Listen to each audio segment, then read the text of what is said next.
Hello students, in this video we are going to start with a new chapter, that is nuclei. This chapter carries 3 marks. It's a very small chapter and many of the topics are being curtailed, okay, for your exam.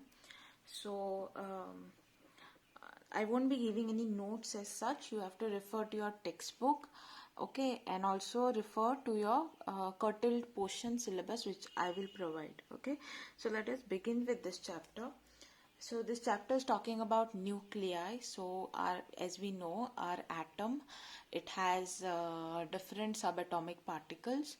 So far we have studied that an atom is divided into two parts, which is it has a nucleus, okay, and then outside the nucleus there are electrons which are revolving around the nucleus. Now inside this nucleus we have protons, we have neutrons, okay. Then we have many other subatomic particles, okay, like baryons, mesons, etc. Okay. Now the plural form of nucleus, we call that as nuclei. So if it is one, it is nucleus. If it is many, then we say that it is nuclei. Okay, so the first thing is it is said that the size of the nucleus is less than 4 into 10 raised to negative 14 meters. Okay, so the first thing that we know that different nucleus will have different sizes. Different nuclei will have different sizes, and their sizes will depend on the mass number. Okay, so hydrogen will have a different size of a nucleus, helium will have a different size, gold will have a different size, uranium will have a different size.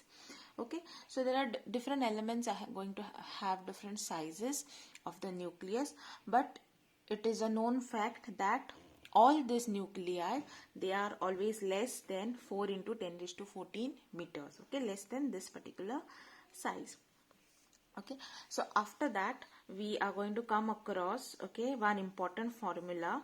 Okay, this formula is for radius of the nucleus. Okay, so the formula is R is equal to R naught A raised to 1 by 3. Okay, and what does all these symbols stand for? R stands for radius of the nucleus. Okay, so if I want to find out what is the radius of the nucleus, then it is given as R naught into A raised to 1 by 3. Okay, R naught is a constant, and this constant is equal to 1.2 into 10 raised to negative 15 meters. Okay, so R naught is a constant and its value is 1.2 into 10 raised to negative 15 meters. You have to remember this value.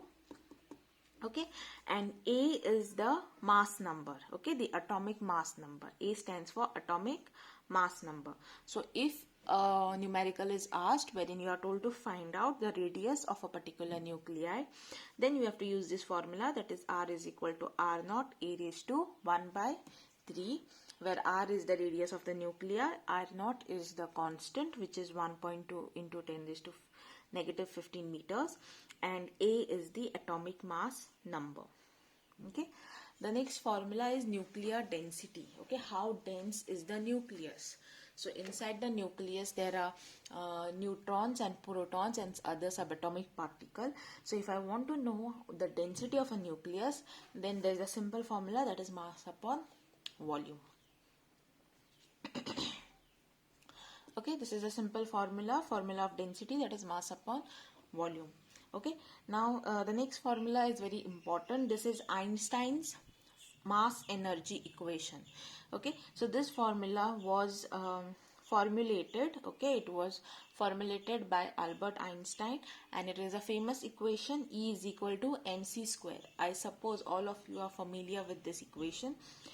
In this chapter you will get numericals, okay, in which you have to use this formula and solve.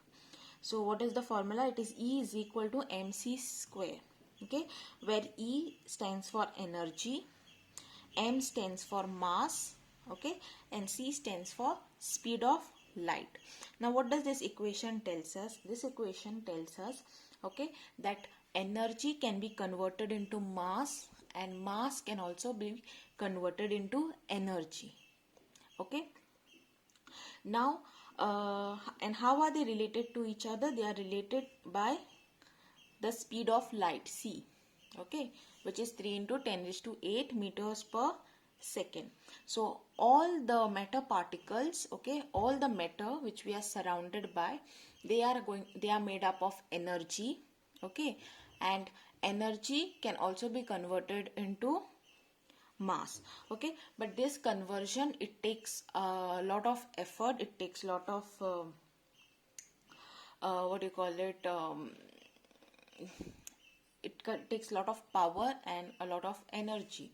Okay, so for example, if I want, suppose I have a tennis ball or I have a cricket ball. Okay, now this cricket ball, as we know, it is made up of mass. Okay, now if I want to convert that cricket ball in the form of energy, okay, then how will I convert it?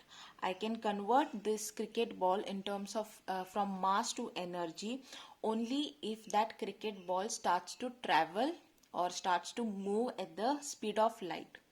So if it starts to move with 3 into 10 raised to 8 meters per second, only then, okay, the mass of the cricket ball, okay, will no longer exist and it will be converted into energy. Okay, so this is what Einstein's mass energy equation, okay, tells us. Okay, now the next topic is nuclear force, and this is only for reading purpose. Okay, so only questions can come like in the form of MCQ, okay, or give reason. So it is a very simple thing, nuclear force. Okay, I will not be explaining it. I want you to read this. This is like this is a homework for you. You read this topic, nuclear force. Okay, and if at any point or if any topic, if any subtopic you do not understand, okay, then you let me know and I will explain it to you in our physical classes. Okay, so I will not be going through this. Okay, you have to read, and whatever is the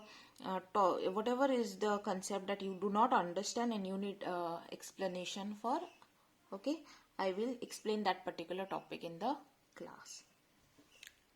So this 13.5 nuclear force, this is only for reading. Okay, but question may be asked. We cannot directly say reading and skip it. Questions may be asked, okay, in the form of give reasons or MCQ.